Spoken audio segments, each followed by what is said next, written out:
All right. Good morning, good afternoon, good night. I'm not really sure what day it is anymore, but welcome back to another webinar. For this one, we have our two communities, our Homalco First Nation. We have Alison Trenholm, Councillor, and we also have Chief Byron Louis from the Okanagan Indian Band. So thank you both for joining. My name is Selena Dorme. I'm the Engagement Coordinator for the First Nations Public Service Secretariat and also from the Tsleil-Waututh Nation here in North Vancouver. Looks like we have about 20 people so far. So I'm going to go ahead and hand it over to Councillor Alison to kind of just give an overview of what the communities have been doing to address COVID-19. Good morning, everybody. Here at Homalco, we're in Campbell River on Vancouver Island. We first became aware of the first COVID-19 case on Vancouver Island on March 11th. We scheduled our Emergency Operations Center meeting for Monday the 16th, and it was at that time that we activated our EOC, and have been working since that time to implement measures to protect our staff and our leadership and our community. And I actually spent that week working at home because even prior to that point, we were asking our staff members if they had any cold-like symptoms to stay at home and work from home. So I've actually been working from home since the 16th. And we've been checking in as an EOC team on a weekly basis and doing our best to support one another and our health team. So our administration building, our offices closed on Friday, the 20th. That was our last day working. And our staff and our leadership are all working from home. And we've got our voicemail set up to forward to cell phones set up to be able to access emails. And our health center have closed their offices to the public, and they've scaled back on the in-home support services. And they check in on clients on a daily basis, our elders and vulnerable members of the community, just making sure that everybody's needs are taken care of. This past week, we have taken steps to try and restrict the traffic from outside community. So we set up a road barrier, and it's staffed. We've got members there who are just monitoring right now in an effort to try and raise awareness, both for our community, to try and reduce the number of trips that people are making from community. There still seems to be some that, it's a challenge, I think, for many to understand the seriousness of this situation, and so we're trying to keep that at the forefront of people's minds and have them stop and take pause a little bit to think about the necessity of that particular trip, and people coming into the community from outside. We're not restricting any commercial or essential service traffic or deliveries and that kind of a thing. And we have had some people coming in from outside that were going to come in for a visit who, stopped and actually did turn around, which I think that's the kind of measure that we really want to see, to really truly do what we can to protect our elders and our vulnerable members in the community. At this point, we're checking in with one another as a team on a regular basis, just making sure that everybody is handling it okay, and doing what we need to do to take care of ourselves, and coping with the additional stress. we do have an account set up with Cisco, and so for food delivery. And so there are food deliveries that come into community, and then that food is distributed to each household, just in an effort to try and reduce the need for community to have to go out to stores to get what they need and provide those essential services. We're in the process this week of doing a distribution to our members, so that we can help alleviate some of the stress. You know, our students are feeling the pinch because their summer jobs are not readily available and things like that. So we've extended, you know, living allowance that would normally end with this semester. That's been extended for students so that they don't have to worry about that added stress. We haven't, we're maintaining our staffing levels and, you know, having people work from home, which has been a really good opportunity, I think, to try and reduce some of that stress. But, you know, our members are feeling the crunch of having, you know, students, you know, their children at home, and with schools closed and daycare is closed, and just not being able to see one another, I think, is a real challenge. And so things like Facebook chats and other video chats, you know, having phone calls and just regular check-ins. Elders, you know, being able to have video chats with their grandchildren has been really, really helpful, I think, to help maintain some of support, you know, positive mental health as well. I've had some people say that they just need to get out for a drive. They're not going anywhere, but you know, they just need to get out of the house and go for a drive. So they're coping in those ways. I think that we just monitor on a daily basis and adjust our action plan for our EOC as needed. If there are needs that we become aware of, to try find ways to meet those needs within our community, and ways to support our members who live away from community. We've provided links to resources such as First Nation Health Authority, the BC CDC, and other resources that are available for information, so that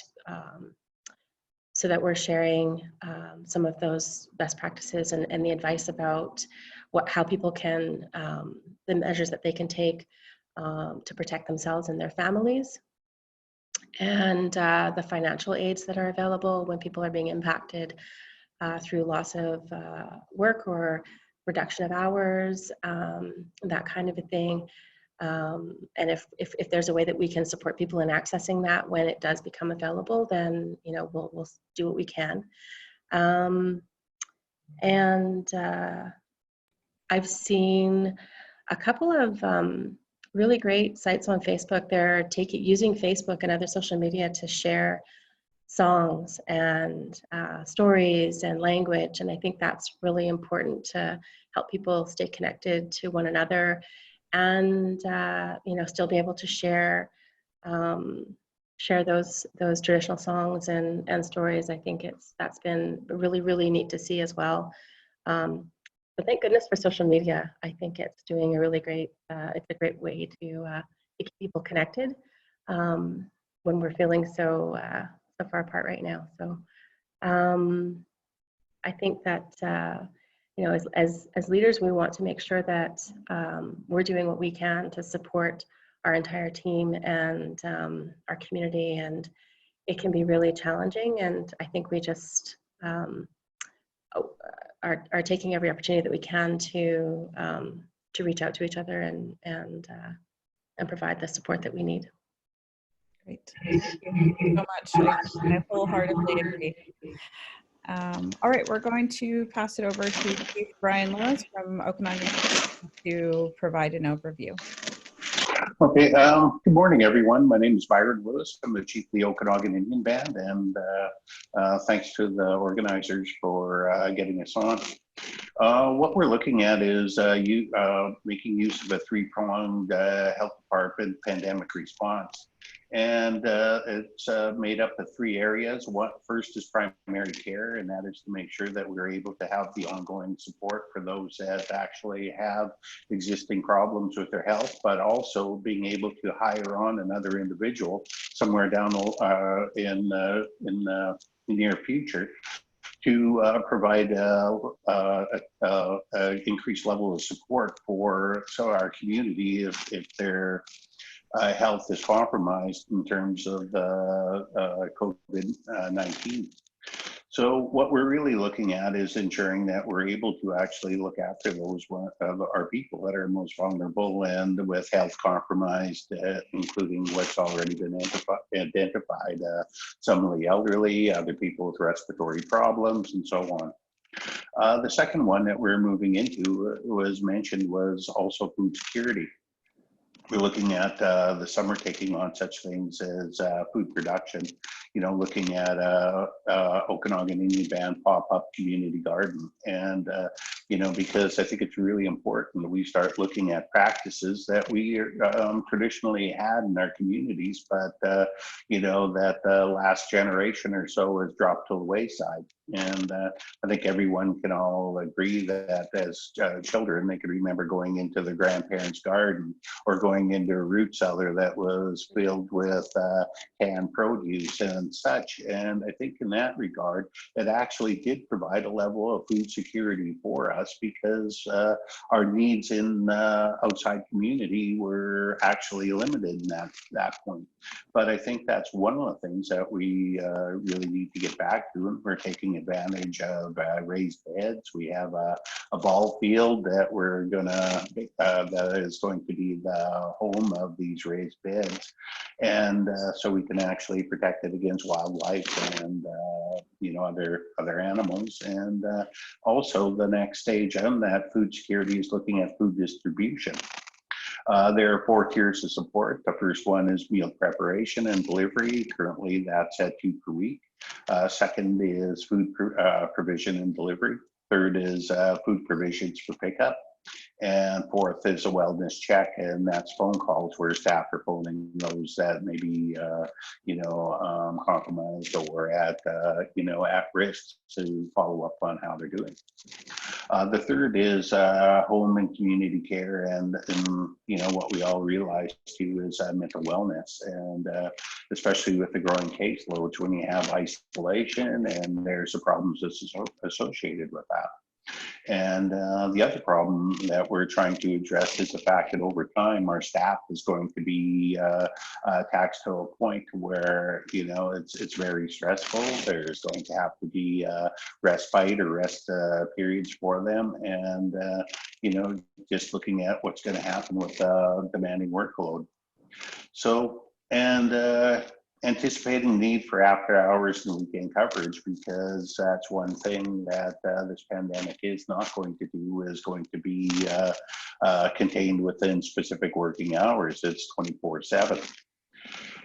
And we're also looking at 2 additional licensed practical nurses, and 4 additional home care aides will be recruited and contracted within the next 6 months. And additionally, a mental wellness team has been supported by an on-call contracted mental health wellness professional to assist in meetings and advanced care and mental health requirements, because I think this is really, a need, because we just can't concentrate on the physical health. We've got to look at also mental well-being. And we do have mechanisms support that what came down from ISC, and those supports are going for support for elders, food security, education, and other support for children, mental health assistance, emergency response, and our council actively made the decision that no OKIB staff are going to be laid off. And we're deploying some of the support for pandemic response in areas of need, as opposed to such things as patient transportation, and again, food security, distribution, production, and also I think we're looking at how we can actually work together with neighboring communities. In our instance, we're a band of about 2,000 individuals, but we're adjacent to the city of Vernon. Plus, we have on the annual basis through commercial leases influx of people coming into our community around the province, and this is going to take some extra attention to remind these people that social distancing is a factor, and also if there's any type of illness or any type of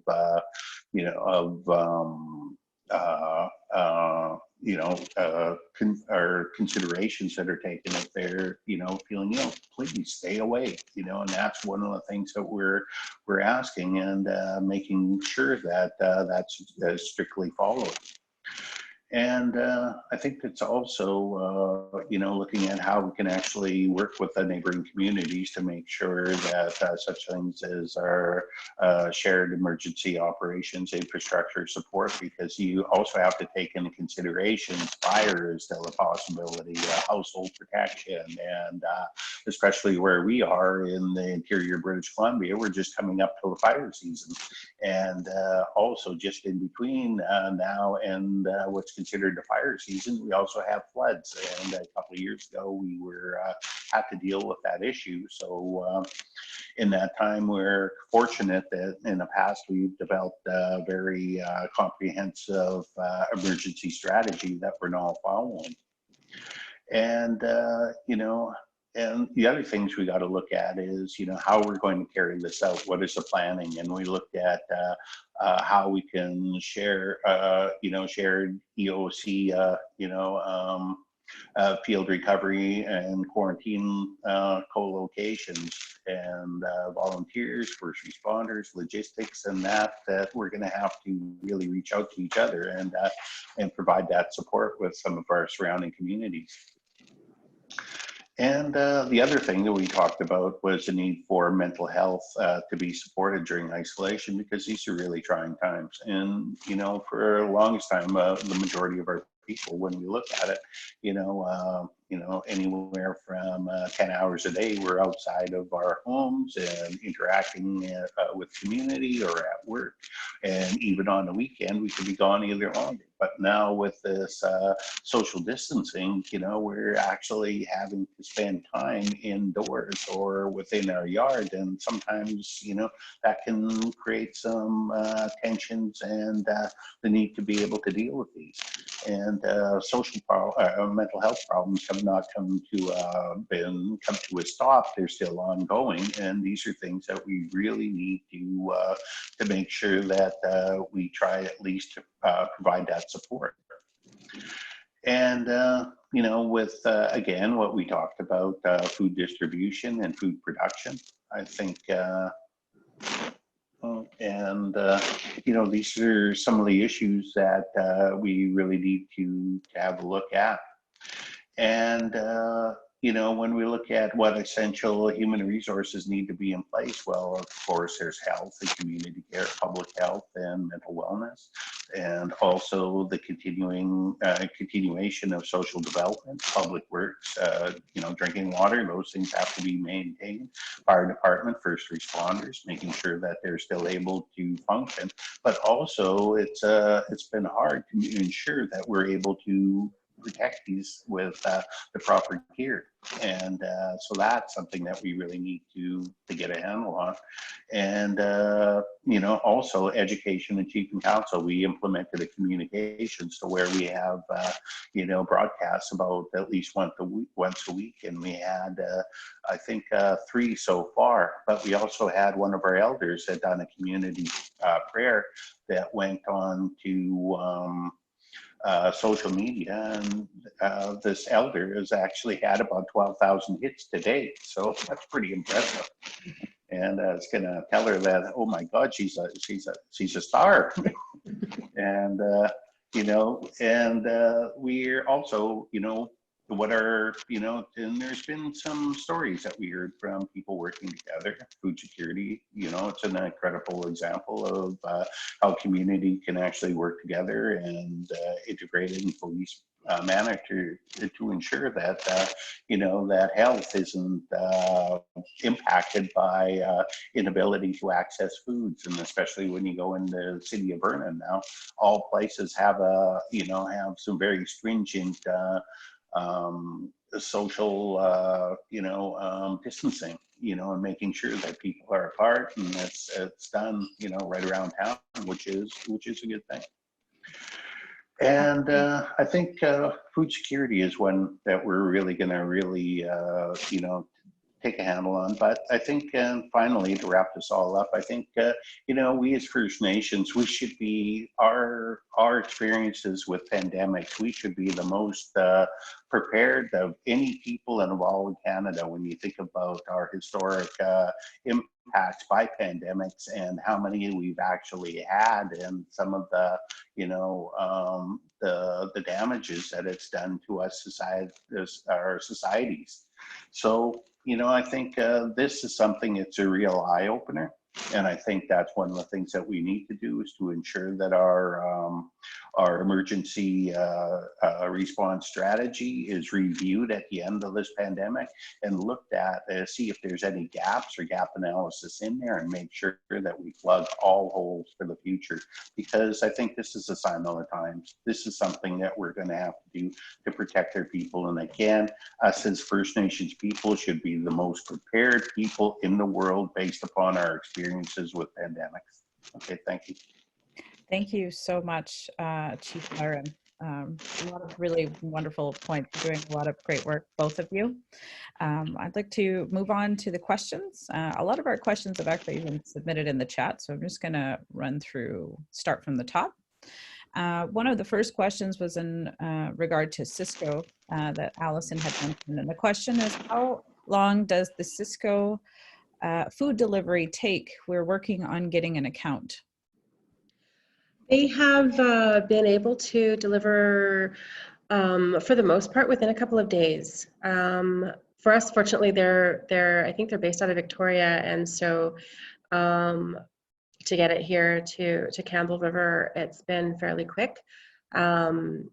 Within a couple of days. I think, depending on some of the items, it might take a day or two longer, depending on what we're ordering. But they've been fairly quick as far as providing the delivery. Anything you'd like to add to that, Chief Byron? I think for us, that we're such a close proximity to a major urban center, that I think our biggest worry for people going into town and everything, that they actually maintain social distancing. And again, if there's any type of signs that they may have picked up COVID-19, is to follow what's already been provided about self-isolation and so on. I think those are some of the issues concerning, transportation of goods. Yeah, agreed. Thank you. Next question is, how are you able to provide the extended post-secondary living supports for the spring? I'm sorry, I didn't quite hear you. You broke up a little. How are you able to provide the extended post-secondary living supports for this spring? Or for you? Yeah, well, fortunately for our students, and I think our council has been really supportive. When I suggested to them that I really wanted to make sure that our students didn't suffer through any of this, and wanted to make sure that support continued, they were very supportive of the idea. FNPSS has reached out and said that it is it's discretionary as to whether or not we choose to continue to provide those supports to students. So we actually supplement our post-secondary student funding. Just the level of funding that we receive just isn't enough to fund all of the students that we have in post-secondary right now. And so that's been a priority for Chief and Council for a number of years now. And so we direct our own source revenues to support that. And so we continue to want to be that support for students right now. Great. Well, one of the things I could add to that is, you know, we're experiencing a lot of our students that are actually coming home from universities or what have you in education. So in the next week, we're just coming off spring break and also reading breaks from university. So I think for university students, it's how are they going to be able to actually ensure that they're able to still participate in their courses and complete their course loads, but another question is, are they able to actually, you know, being able to complete their exams? So we're trying to be supportive as much as possible, but ensuring again that some of the students that are coming back from school and from these education or from you know, university and such are, you know, following some of the guidelines to protect their family and community members, but you know, trying to do as much as we can to support them. Right. Thank you. Next question is, what are the sites on Facebook where you are seeing people share songs and language? Are they specific to Homalco or open to all First Nations? I can, if I can, maybe while there's another question being answered, I can actually go into my Facebook account and kind of see what they are. The one was very specific to the Okanagan Nations here in the North Island. And the other one seemed like it was very general because I've seen posts in it from various individuals, regardless of where they're living. So it seemed like it was a pretty open site, and I just off the top of my head don't remember what it is, but I can certainly check. Sure thing. Thank you. To answer that question, we have our band website that's open for community members. We post on there videos, and like I was saying, we had about 3 in the last week, and we also have other postings that actually, one in particular was done by one of our elder, Virginia Gregoire, who you know, done a prayer for our community and for community members, but it was, you know, the way she had said it was applied to all peoples, and it made it into local newspaper. It's had over 12,000 hits to date, and it actually went into onto Facebook, I think. And so we have 2 individuals that are handle such things as communications. One is our policy advisor who oversees that, and we have a person dedicated solely for communication. And I think it's so important to be able to have being able to communicate a strong message out to your membership at all times. That you know, communications is, you know, it's key. Yes, agree. Thank you. For the Facebook page, Alison, once you do find it, the First Nations. Just put it up in the chat. Oh, okay. I was going to mention that the First Nations Public Service Secretariat has a Facebook page. It's called the First Nation Administrators Network, and it is all the page members are either administrators, executive directors, or other levels of management. And again, just another platform for information sharing. But I think that would be wonderful to put that link in there. So if you. It's on our website, the link to the Facebook page, which I encourage both of you to join and share any information there. The next question is, what indications of mental health challenges are emerging so far in your communities? How can these challenges be addressed? I think one of the, again, Chief Byron Louis touched on it, is, you know, the challenge of being at home. And it's interesting to think that, you know, some people can be at home on a daily basis and not really think twice about it. But now that we're being asked to stay home, it seems like all you want to do is get out, because it just flips that switch in that conversation. And I think, you know, just, you know, stepping outside, you know, during the day, even if it's just out onto the front porch. And I've actually seen some families having, you know, visits. You know, they've got, you know, I have a niece who has got, two boys, and they had a visit with her mom, and her mom just kind of set up on a lawn chair in the front yard, and they kept a safe distance between them all. But it was an opportunity for them to at least have a conversation and see one another. I know that is a really significant challenge, and just taking those opportunities to see one another, even if you can't hold each other or hug each other, to hear that voice. And I think that if people are feeling really low and struggling with that, to have I think it's important and our health team has provided cell numbers and contact to all of our community members here, so that they can be reached out to and available if people are just needing somebody to talk to, or feeling like they're struggling a little bit, to have someone that they can reach out to and to make that call, and not be afraid to reach out for that support. Because I think even if people aren't used to having support, these are challenging times for all of us, and it's okay to acknowledge that you need to have that ability to reach out. Thank you. To add to that, I think one of the things that we really have to to address is the various levels of mental health that actually exist in our community. We still have the same problems that were there prior to the pandemic hitting, but now we have possibly other problems that are created by this isolation and not being able to get out.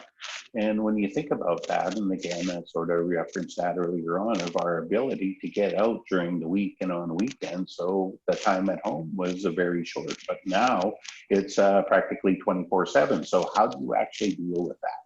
And I think it's so important for communities, especially those ones that live in, in a country setting or in a rural setting, to get out, take advantage of that space and get out and walk around and get some exercise, get some fresh air, and take advantage of that opportunity. And for those in an urban setting, I think there's got to be a lot of precautions that need to be taken. But still, I think we really need to try to address those issues. But for the other ones, again, that's going to be a very challenging it's going to be challenging for our staff, our mental health staff, to be there for the people that needed it prior to this and still need it on an ongoing basis. So we have to be able to look at mechanisms to where we can keep up that communications, because there's some very serious problems and other problems that we're dealing with prior to this. So I think there's various levels of mental health that we have to be able to get a grip on, but actually come up with some solutions of how we can actually still address and maintain that support that we had prior to this, or even enhance it at this time. Thank you. It's a very important topic right now. I agree. I make a point of FaceTiming everybody. You're going to get my face no matter what. I don't text, I don't call anymore. I just FaceTime everybody. All right. Next question is for Chief Byron. Okanagan Indian Band's work around food security, such as gardening, food preparation, and food delivery, is very interesting. How are you securing your supplies, such as seeds, soil, containers, and ensuring that the skills are in the community for this work? Also, how are you ensuring health of staff, volunteers in food preparation and food delivery, etc.? Well, I guess we'll start with first things first, and that's, in preparation for the spring and being able to look at, take advantage of raised beds. And I think for some of this, we can actually have your staff that can actually build these raised beds that are, that don't really require a lot of contact, and also getting the supply. And also with seeds, I encourage people to go online, because take advantage of the process of delivery to get those seeds and whatever else you need. Gardening and irrigation and such is able to, to use a lot of the available materials and sources that we have, in our community. In this instance, we're just more likely going to be using a hose and running it from the local hall into the ballpark where these raised beds are going to be. Food security and delivery, that's got to follow the guidelines, not only with social distancing amongst the workers, but ensuring the staff have the ability to handle food safely and not, contaminate or cross-contaminate food that you're going to be delivering out to community members. The same thing goes with preparation. And I think it's really important that, our staff, our volunteers, and everyone else works very close with our healthcare professionals that can provide that advice to be able to do it safely. And this includes right down to the delivery. And again, it's the point that could be the most problematic is those that are the most vulnerable. How do you actually get them, especially if there are elders? How do you actually not only get the food into there, but how do you get it into their house and maintain that level of safety that we need for around our elders? Because, for us, they are our most valuable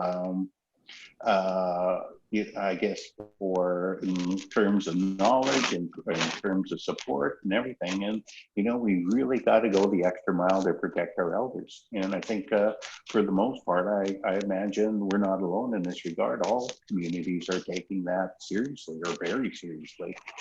Mm-hmm. Thank you very much. Alison, anything you'd like to add to that? It was a question specifically for Chief Byron, but any thoughts on I think our nation has participated in the First Nation food safety program for the last couple of years, and we've planted, a couple of years ago, we planted almost 80 fruit trees throughout the community. Anybody who wanted fruit trees could have a fruit tree. And last year we built, there are probably, I want to say pretty close to 50 raised beds throughout the community, and filled with soil. And so this year we're actually looking at the potential of ordering in some seeds. I know personally I have ordered in seeds for my own garden, and so I want to be able to somehow reach out to community to find out. We had plans to find out who wanted to grow what, so that we could order in the sufficient amounts of various seeds and that kind of thing. So I think we'll definitely look to make sure that those who would like to participate with their own backyard gardens can. And we also have a community plot that has got fruit trees and several raised beds as well. So we can explore ways that we can somehow maintain that as a safe place to be able to carry out some of that activity as well. Thank you. I'd like to, if you don't mind, I would mind adding a quick point to that. I think what the pandemic has done is actually had a lot of thought going back into the whole issue of food security surrounding traditional foods. And when you look at, especially in the past practices, some of our people sort of mentioned, well, if you want to go forward, sometimes it's necessary to go back. So they're talking about these issues, and one of the issues comes up is, our wild game and our country foods and all these. How do we actually not only to access them, but make sure we protect them, but more importantly, how do we actually reinstitute the management practices of the past and actually increase the carrying capacity of the land to support us and, of course, other species that are dependent on it. So it's really coming up with some really good, ideas. Like one is, we may not have access to anadromous species at certain times of year. So how do we actually increase such things as resident stocks like trout and other types of fish and everything. So we're, people are really starting to talk and think about is going back and picking up some of these practices that we take for granted. And, I often think about as a child walking into my grandparents' root cellar, and it was incredible what you'd see on there, because with half of it or more than half would be made up of what would be considered country foods, wild berries, salmon, all these other things. And today, if you walked into your pantry, how many of those do you see that are traditional foods? Thank you so much. We have time for one more question. There is actually only one more question in the chat, so that works out. The next question is, do you have a school or daycare in your communities? What is the plan of action there? Or will you cover wages? And how is essential workers receiving their child care? We actually don't have daycare or a school in our community. It is something that we have explored in the past, but we're a pretty small community right now, but that's still growing and developing. So as the number of little ones in our community grows, then we'll certainly look at exploring that down the road. But we had to, for our community, we do have a long-standing daycare in our community, and we also have an immersion school that's on reserve. And when the pandemic had first actually started hitting, that we actually made the decision that we were going to close some of the daycare down, and that actually caused a lot of hardship to people that actually work or dependent on these institutes for, for children, especially if you're still able to work. And then how are you going to deal with the issue of children, and how do you deal with your school-age children that are not of that age that can safely look after themselves? So this is something that we're looking at, and how do we actually address that? But we did actually, it was a hard decision to make, but that is something that needs to be undertaken at times like these, is to close off those points of potential sources of spreading of the disease. So that's something that we have to do. Thank you. Thank you both so much. We're just at the end of our time. So again, Alison and Chief Byron, thank you both so much. Raise my hands to both of you and all the great work that you're doing for your communities. We will continue to do these webinars. We actually do have another one scheduled for tomorrow at 11 a.m., which we'll be putting out registration information on that. Again, I want to mention, if you haven't joined the First Nations Administrators Network that has been put on by us on Facebook, please join the group. It's a site for sharing among administrators, a place to just share information. It's also a place to find out, again, when the next webinar is coming up. So I encourage you to join that. I see Bronwyn has joined us. Do you have something to add to that, Bronwyn? No, thanks. Selena, I just wanted to thank the panelists as well. You're doing a great job. Thanks. Oh. Thank you so much. And that's it. That's it for today. Okay, thank you. Okay, bye again. Okay, bye.